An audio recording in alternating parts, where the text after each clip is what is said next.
안녕하세요. 저는 부천에 사는 40대 초반의 여자입니다. 저는 이혼녀예요. 남편의 불륜으로 인해 혼자가 되었죠. 지금도 상간녀를 생각하면 치가 떨리지만 그만큼의 복수를 해주어서 미련은 없습니다. 제가 어쩌다가 드라마에나 나올 법한 이런 일을 당하게 됐는지 지금부터 말씀드려 볼게요. 어릴 적부터 저희 부모님은 순댓국집을 하셨어요. 작은 가게였지만 맛만큼은 절대 뒤지지 않는지라 동네에서 꽤 유명한 맛집이었어요.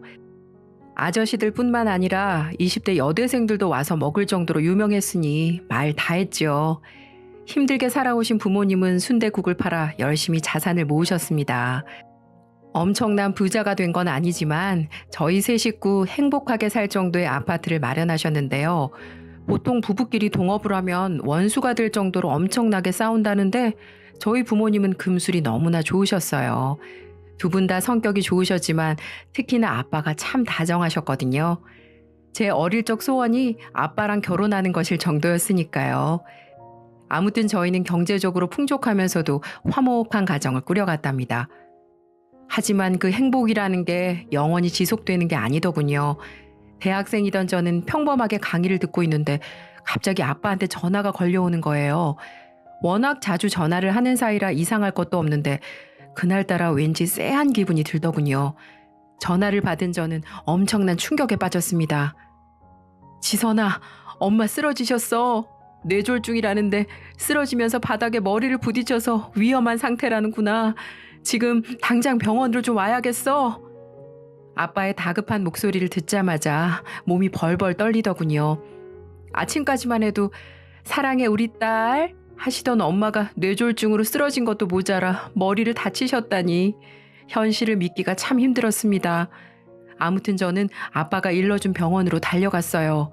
엄마는 수술실에 들어가 있고 아빠는 그 앞에서 펑펑 눈물을 흘리고 계시더군요. 태어나서 처음 본 아빠의 눈물이었어요. 내가 배달 나간 사이에 그렇게 된 거야. 구급차를 조금만 빨리 불렀으면 나았을 거라는데 주방 안쪽에서 다치는 바람에 한참 지나서야 손님들이 찾았다고 하더라고. 병원에 오자마자 수술실로 옮기긴 했는데 가능성은 반반이래. 어떡하냐 지선아? 다 내 잘못이다 내 잘못. 내가 배달만 빨리 마쳤어도 아니 배달을 받지만 않았어도 네 엄마가 저렇게 될 일은 절대 없었을 텐데. 아빠는 저를 붙잡고 우시며 내내 미안하다고 하셨어요. 저는 아빠의 잘못이 아니라고 위로했습니다. 실제로 아빠의 잘못도 전혀 아니었고요. 저와 아빠는 수술실 앞에서 밤새도록 기도했습니다. 세상 모든 것을 앗아가도 좋으니 제발 엄마만 살려달라고 빌었죠. 하지만 신은 존재하지 않았고 엄마는 그대로 돌아가셨어요. 장례를 치르는 동안 아빠는 참 많이도 우셨어요. 저도 너무나 슬펐지만 오히려 아빠를 위로하느라 바빴죠. 평소 워낙 애처가셨기에 슬픔이 더 크셨을 겁니다. 어찌저찌해서 장례식은 잘 마쳤어요. 하지만 아빠는 그 이후부터 말씀을 잘 하지 않으셨답니다. 실어증에 걸린 사람처럼 묻는 말에도 고개를 끄덕이거나 적거나 둘 중 하나였죠. 이외의 말씀은 전혀 하지 않으셨고요. 바로 엄마를 잃은 충격 탓이었겠죠. 가끔 새벽에 잠에서 깨면 안방에서 아빠의 울음소리가 들리곤 했거든요. 그래도 아빠는 일을 계속 나가셨답니다. 가게를 위한 생활비와 제 학비를 대기 위함이셨죠. 늘 서글서글하게 웃으시던 아빠가 말을 잃자 단골 손님들 역시 떠나더군요. 요리를 도맡아 하던 엄마가 사라진 탓도 있고요. 매상이 그렇게 점점 떨어지니까 아빠의 우울증은 점점 더 심해졌어요. 얼굴이 푹푹 썩어가는 게 느껴질 정도였으니까요. 아빠, 나도 아빠 마음 잘 알아. 엄마가 떠나서 얼마나 슬프겠어. 하지만 이렇게 지내면 하늘에서 우리 보고 있을 엄마가 얼마나 속상해하겠어. 그러니까 우리 조금만 더 힘내보자. 아빠한테는 내가 있잖아. 내가 이렇게 늘 곁에 있을게. 그러니까 기운 내. 저는 손님 하나 없는 가게에서 말없이 소주를 들이키는 아빠에게 말했습니다. 아빠는 술잔을 붙잡은 채로 흐느끼시더군요. 세월이 지나도 아픔이 낫지 않는 거였죠. 저는 아빠를 위로하기 위해 학교가 끝나면 곧장 가게로 와서 서빙을 도왔습니다. 학교를 졸업하고 나쁘지 않은 중견 회사에 취직하고 나서도 시간만 나면 순댓국집에 들러 서빙을 했습니다. 잠시라도 아빠를 혼자 둘 수 없었으니까요. 그날 역시 주말을 맞이해 서빙을 하고 있었어요. 가게를 마감할 때가 되어서 포스기를 만지고 있는데 한 남자가 다가오더니 말을 걸더군요. 저 실례지만 잠깐만 대화 좀 할 수 있을까요? 손님, 무슨 일 때문에 그러세요? 그게 사실 아까부터 지켜봤는데 너무 미인이셔서요. 혹시 남자친구 없으시다면 커피 한 잔 할 수 있을까요? 남자는 조금 수줍은 표정을 지으며 제게 물었어요. 잠시 고민하던 저는 일단 명함 한 장 달라고 했죠. 여자인 제 번호를 드릴 순 없으니까요. 솔직히 말하자면 남자분에 대한 첫인상이 참 좋았습니다. 흰색 셔츠에 대한민국 사람이라면 누구나 알 법한 회사의 로고가 그려진 사원증을 건 모습이 참 멋졌거든요. 물론 그렇다고 해서 연애를 하겠다는 건 아니었어요. 제게는 챙겨야 할 아빠가 있기 때문이죠. 그렇게 마감을 치고 집에 들어가는데 아빠가 넌지시 말씀하시더군요. 만나봐. 아빠의 말에 저는 깜짝 놀랐어요. 중요한 얘기가 아니고서는 절대로 입을 열지 않는 아빠이기 때문이었죠. 응? 아빠 무슨 말이야? 만나보라니. 누굴 만나보라는 거야? 아까 그 남자 괜찮아 보이더라. 그러니까 만나봐. 이제 아빠도 혼자 있을 수 있으니까 만나봐. 너도 이제 남자도 만나고 결혼도 해야지. 아빠가 만나보라는 사람은 아까 가게에서 명함을 건넨 남자였습니다. 아빠는 그렇게 말하더니 씻으러 들어가셨고요. 저는 그런 아빠를 바라보며 생각했어요. 남자분을 한번 만나봐야겠다고요. 이유는 간단했죠. 다정했던 아빠가 만나보라고 할 정도라면 절대로 나쁜 사람은 아닐 테니까요. 약속을 한 저는 남자분과 한 카페에서 만났답니다. 나와줘서 고마워요, 지선 씨. 그때 너무 갑작스럽게 번호를 물어봐서 실례가 아닐까 했는데 이렇게 나와주시니 정말 기쁘네요. 남자분은 참 소탈하면서도 진중한 사람이었어요. 외모는 남자다웠지만 세심한 성격을 가진 분이었거든요. 저는 남자분이 마음에 들었습니다. 마치 어릴 적 엄마한테 다정하게 행동하던 아빠를 보는 것 같았거든요. 몇 번의 만남을 더 가진 저희는 연인이 되었어요. 남자분과 함께하는 모든 시간들이 참 행복하더군요. 아무래도 아빠를 지키느라 연애를 제대로 해본 적이 없어서 더 그런 듯 했습니다. 30이 될 때까지 관계를 가져본 경험이 없을 정도니 말 다 했죠. 아무튼 저희는 무려 5년간의 연애를 거친 후 결혼에 골인했습니다.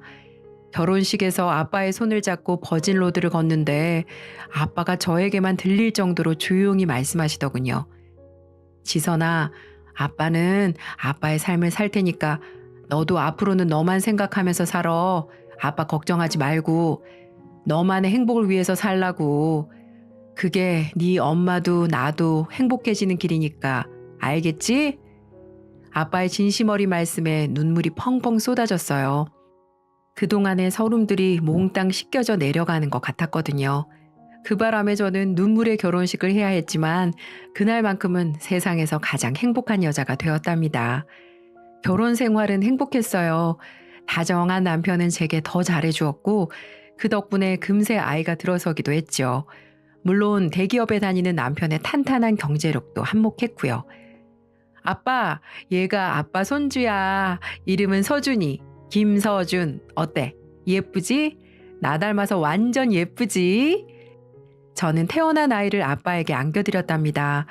아빠는 수줍은 처녀처럼 미소 지으시며 아이의 뺨을 부드럽게 쓸어주셨어요.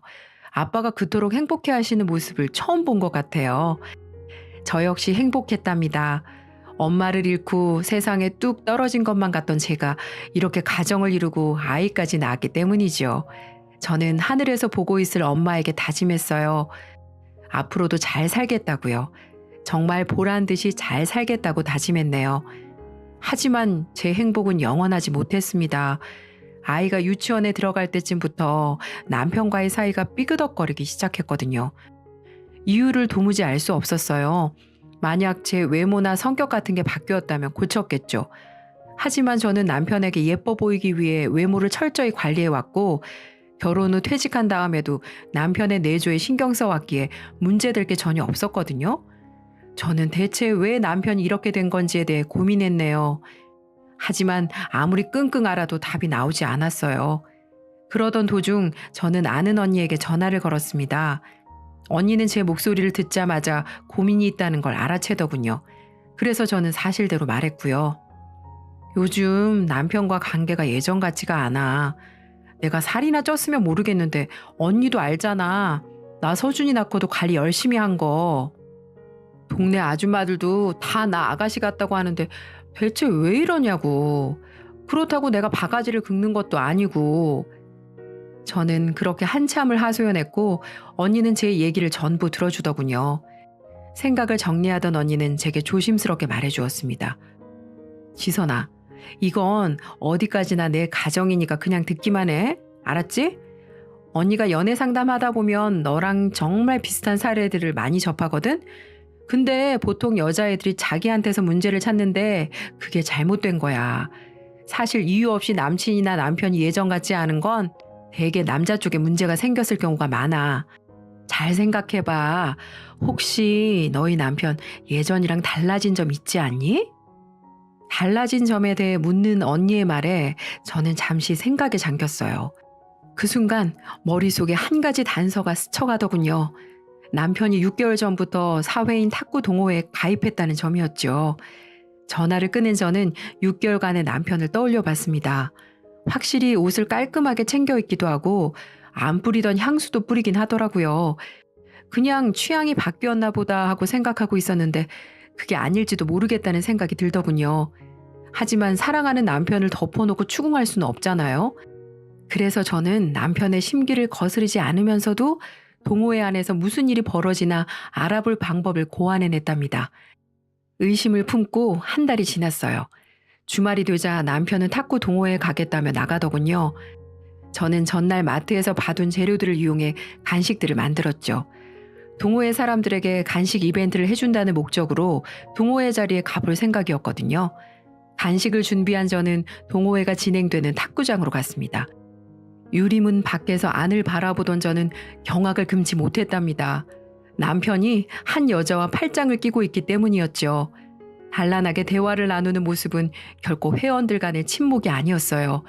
남편의 불륜을 목격한 저는 곧장 탁구장 안으로 들이닥쳤습니다. 야, 너희들 지금 뭐 하고 있는 거야? 저는 남편과 상간녀를 향해 소리를 질렀어요. 탁구를 즐기던 동호회 회원들이 저를 쳐다보더군요.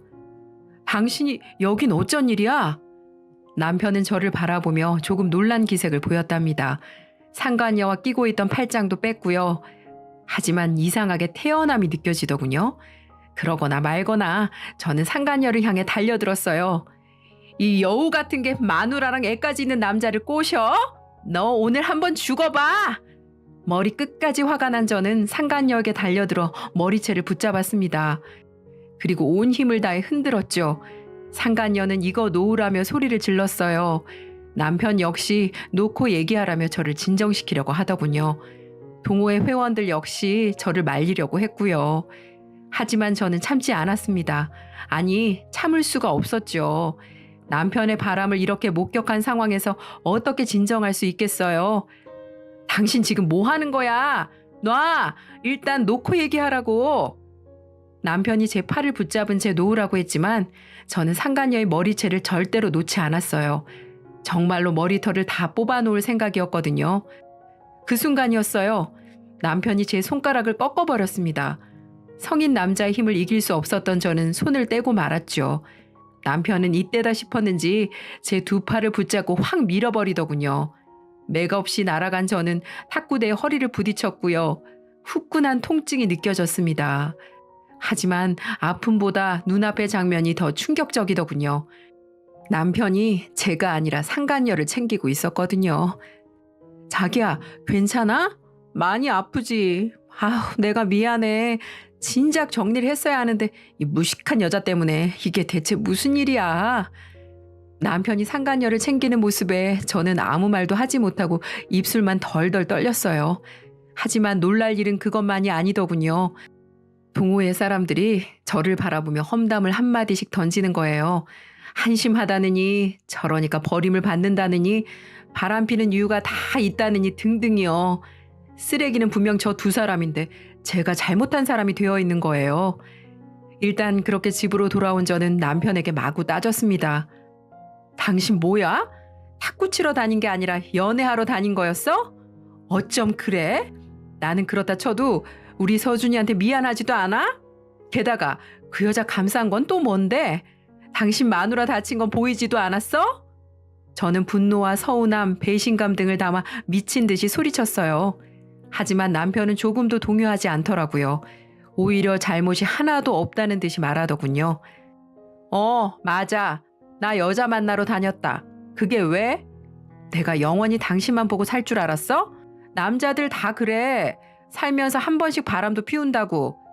그리고 당신 다친 거? 그게 어쨌는데? 내가 의처증 걸린 여자 챙길 줄 알았어? 뭐? 의처증? 당신 지금 그걸 말이라고 해? 가족들 몰래 바람 피워놓고 어쩜 그렇게 당당하냐고. 그래서 어쩌라고? 그럼 이혼하든가. 남편은 제게 이혼을 요구했어요.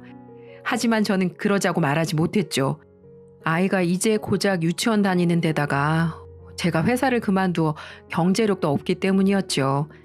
남편의 경제력에 기댈 수 있다는 편안함이 족쇄로 다가오다니 결혼할 때만 해도 상상하지 못한 일이었답니다. 설상가상 남편은 머뭇거리는 저를 비웃더군요. 대답 못하겠지? 그래, 그러니까 그냥 얌전히 살아. 생활비까지 압수하기 전에.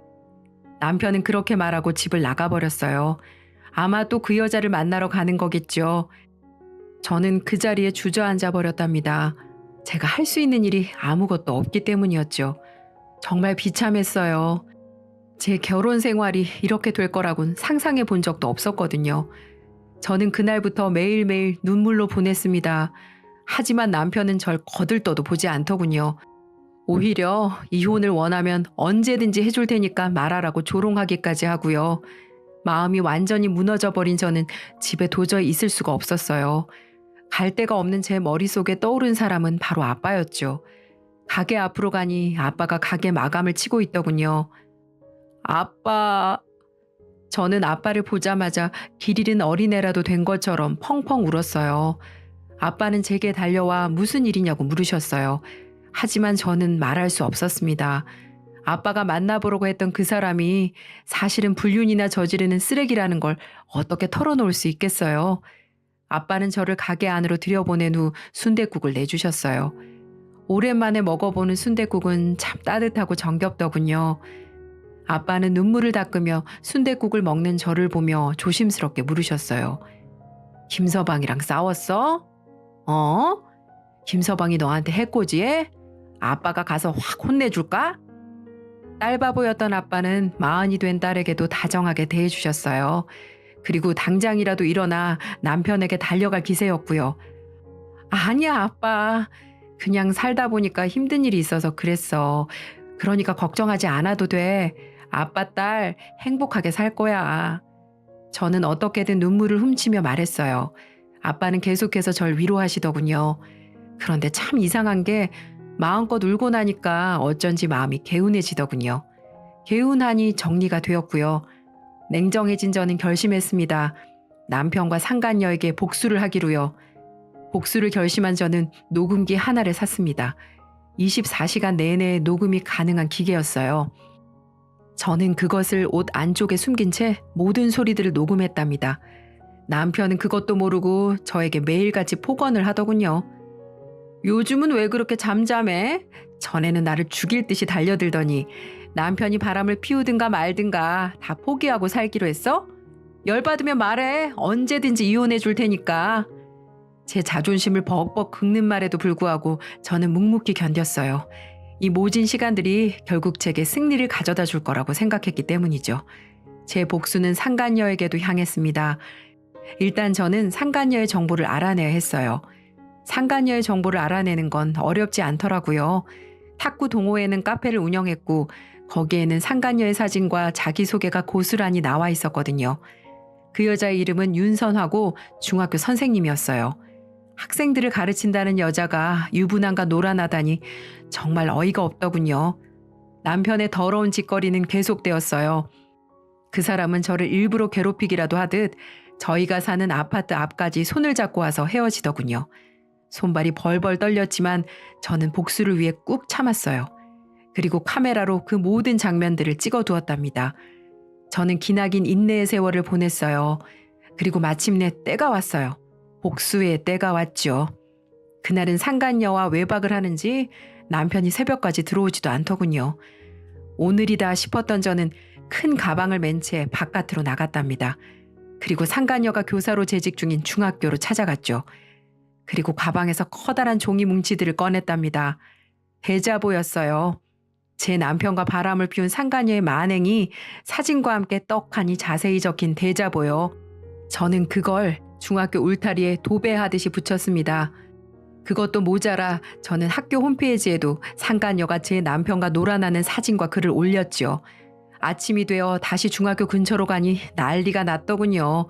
등교하는 학생들이 빼곡히 도배된 대자보를 보며 웅성거리고 있었거든요. 그때 제 전화에도 불이 나더군요. 바로 남편이었어요. 너지? 학교에 대자보 붙이고 홈페이지에 글 올린 거 너 맞지? 야, 너 미쳤냐? 지금 네가 뭔 짓거리를 저지른지 알아? 알아. 알고 저지른 건데? 어때? 당신이 만나는 여자의 만행이 세상에 까발려진 기분이 어떠냐고? 이게 진짜 미쳤나? 네가 이런 짓을 저지르고도 무사할 것 같아? 너는 뭐 멀쩡하게 넘어갈 것 같아서 이딴 짓거리를 저지르는 거냐고? 상관없어.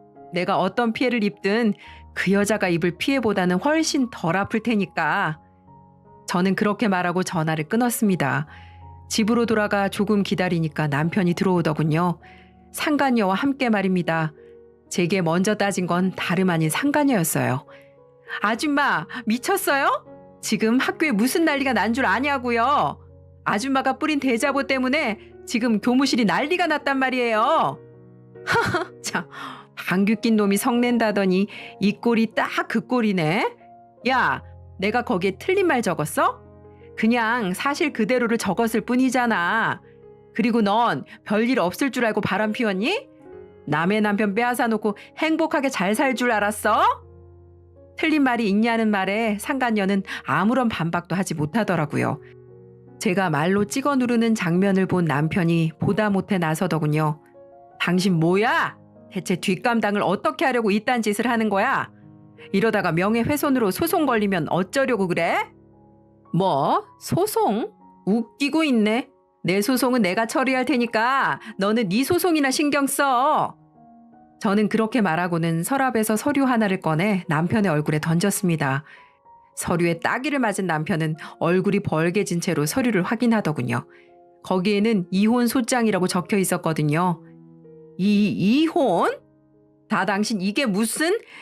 전혀 상상해보지 못한 단어를 마주하자 남편이 벌벌 떨며 되물었어요. 하지만 저는 아주 당당하게 받아쳐 주었고요. 왜? 내가 이혼하자니까 겁나? 내가 당신 생활비 때문에 이혼하자는 말도 못할 줄 알았어? 나한테 말했지? 이혼하고 싶으면 언제든지 말하라고. 하자! 이혼! 하자고! 저는 남편에게 이혼하자며 소리쳤어요.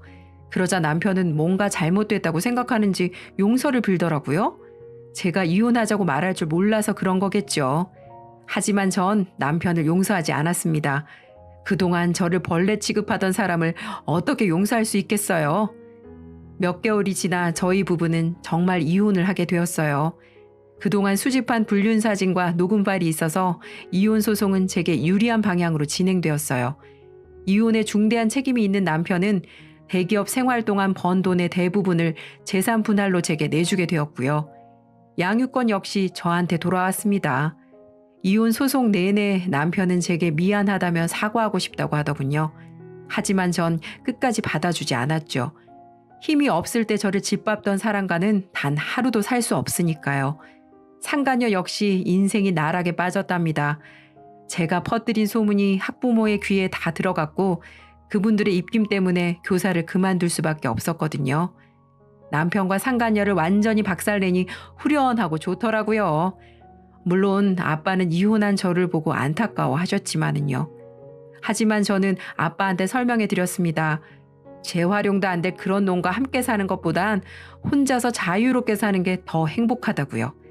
그렇게 말씀드리니 아빠도 알겠다며 고개를 끄덕이시더군요.